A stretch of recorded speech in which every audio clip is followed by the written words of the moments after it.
একটা হাদিস সেদিন আমরা জানলাম, সেটা হলো যখন মানুষ ঘুমায় তখন শয়তান চলে আসে কাছে, মানে সবার সাথে একটা করে শয়তান আছে, ওই শয়তান চলে আসে, ওর নাম হচ্ছে কারিন, ওর নাম হচ্ছে কারিন, যেটা কোরআনে আছে।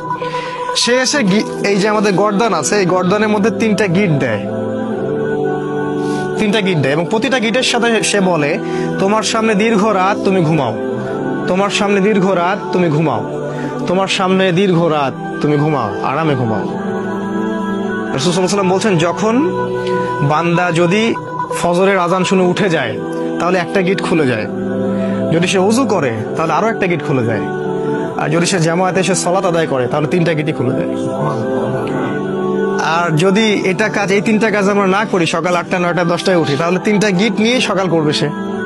তাহলে চিন্তা করেন তার সারাদিনটা কেমন যাবে। আর হয়তো এই কারণেই রাসূল সাল্লাল্লাহু আলাইহি ওয়াসাল্লাম 3বার করে মাসাহ করেছেন, যাতে করে শয়তানের প্রভাবটা কম হয়। এটা একটা রিজন, এটা একটা ফজিলত।